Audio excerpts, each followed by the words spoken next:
Happy fall, everyone. Today I am sharing my 2026 Zadok Luminary calendar. I know I'm early, but I wanted to get a head start. I recently posted the introduction to the new title of the Zadok Luminary calendar because I needed to share the reasoning that mine might look a little different than other versions of what is being called the Zadok calendar that's roaming around. Now I'm slipping in this word, the luminary word, to identify that the sun, moon, and stars play a vital role in this calendar. They are consistent and they're never moving outside of their parameters. No, our first month has not shifted into Pisces. I do here promote the Dead Sea Scrolls, and I can verify that they also agree that Aries is in fact the zodiac that holds our first month by housing the sun for Abib. All right. Enoch is who I'm going to stick with on this one. And Enoch 3:1-3 says, all who are in the heavens know what is transacted, that the heavenly luminaries change not their paths, that each rises and sets regularly, every one at its proper period, without transgressing the commands. They behold the earth and understand what is there transacted, from before the beginning to the end of it, that every work of Elohim is invariable in the period of its appearance. So even Enoch is agreeing that the luminaries will not be shifting out of their pattern. They will keep their pattern consistent. If you're new to my channel, you might want to take a look at my Zadok calendar part 1 and 2, where I share how I combine Enoch, Jubilees, and the Dead Sea Scrolls to define the calendar. Thus where it gets the name Zadok. Then you might want to also visit a couple of other videos in the last few months that I have done. One is called Months of the Luminaries, and the other one is the Lunar Connection. There you're going to find out how the moon fits into it all. And here is what we are working with for 2026. Let's take a look. We've learned that the end of the previous year, so at the 364th day of the year, we know that should be a Tuesday. So March 17th of this year will fit the bill for that one. We've been taught by Enoch that the equilux must always be an indication for the last day of the year, but it can also be the first day. It's just an indication. It's a marker for when our new year is going to begin. And the equilux always happens March 16th and 17th every year. You can count on it. Then we have the equinox. Every year, the equinox shifts from year to year. It can be on a Tuesday or a Wednesday. It can be any day of the week. And usually it is on March 19th or 20th. So we're going to always use the 20th as our last date option. And I know that there are people who will say that the March 21st has also been indicated. However, March 20th is usually the date. And that's why a lot of astrolabes and lunar volvels keep March 20th as the first day for Aries. All right, Wednesday. The year will always begin on a Wednesday, closest to the equinox, to keep within the same week. This year it will be March 18th, and we're going to show you that in just a few moments. The last part of the puzzle is the sun, moon, and stars, so they shift for the season. The Big Dipper on March 6th, which when the sun is still in Pisces, March 6th, is when the dipper gets into its position for the spring. So it lets us know that spring is on its way. The sun also goes into Aries, and the new moon and full moon must match. And that is our witness. And I'm going to show you that again as a review. And this is all working for March 18th, which is a Wednesday. It all works within the same week. So let's take a look at finding day 1. This is again March 2026. We need to determine the equilux. And again, it's the 16th and the 17th. So it's right in between here. This is our number 1. We need to determine the end of the previous year, which is always a Tuesday. So 2025 ends on March 17th. Number 3, determine the equinox, which again is 319 to 320. So that's over here on number 3. And then we determine the Wednesday closest to the equinox. So we can see that the equinox and the equilux and the last day of our year all stayed within the same week. So we can tell by this that our first day is going to be March 18th. So we go directly from the last day to the first day. Okay, so here we're identifying day 1. Now we need to verify that the moon agrees. This is our new piece of evidence that I've been bringing in. So this is accurate, okay? But I'm going to show you the witness with the moon. So this year I found that the moon does in fact verify the months. And I didn't say it confirms the months. But when we have a new moon, it should reside in the zodiac of the month it corresponds to. So for the first month, we're looking for a new moon in Aries and a full moon in its luminary opposite. That means it's 180 degrees from Aries. So we're looking for a full moon in Libra. So this sets the parameters for our first month. So I looked at the full moons and the new moons for March and April and found where the moon would be sitting that evening. So keep in mind that there are apps out there with bad information. And when I say bad information, they're getting information from NASA. And you can identify this by just going outside and verifying with your own eyes.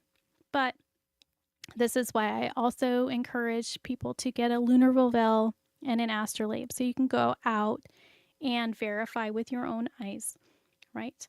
Okay, let's take a look at the March and April moons. Now remember, for our first month, we're looking for a new moon in Aries and a full moon in Libra. So the full moon, March 3rd, is actually in Virgo. So that does not match what we're looking for our first month. The new moon, March 18th, is going from Pisces into Aries. So that is an accurate moon. That's an accurate date for our first month. Then the full moon on April 1st is in Libra, which is the 180 degrees away from Aries, so that matches. Then we have a new moon on April 17th. The moon is going into Taurus that night. That means it is outside of our parameters. So our parameters include these 2 dates. All right, so this means that March 3rd is obviously outside of our parameters, right? So that will not be included. And of course, March 3rd is pretty early on anyway. But that also means we need to pay attention to that April 17th end date. So let's take a look at how we're going to use the moon to find the parameters for the start of our month. So here we have number 1, the full moon of March 3rd. It is in Virgo, right here. That was the one that was too early. Okay, then we see the new moon on March 18th in Aries. That's a match, right? That works. So here is the new moon right here. So that means our month is going to begin somewhere after March 3rd, but on or around March 18th. All right, let's go to the next one. Here is April. So we are going to find the end parameter. So the full moon is on April 1st, right here. And this is in Libra. So this is a match. So that means April 1st is going to be within our first month. All right. Then we have a new moon on April 17th. This is our number 2 here.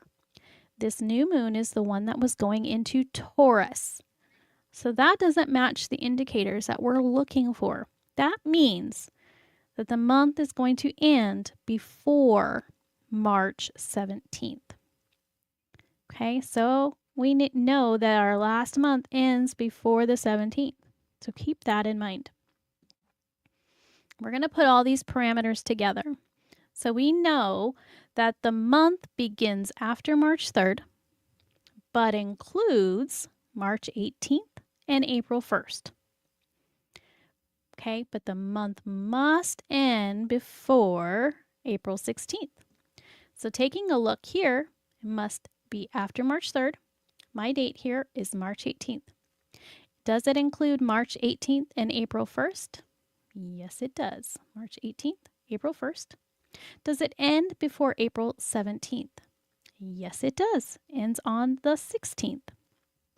So keep in mind that there are other Zadok calendar keepers who are beginning 2026 right here on March 25th. So they missed out on this new moon that is in Aries. That they are outside of the parameters because the next new moon will be in Taurus. Okay, that's what I'm pointing out here.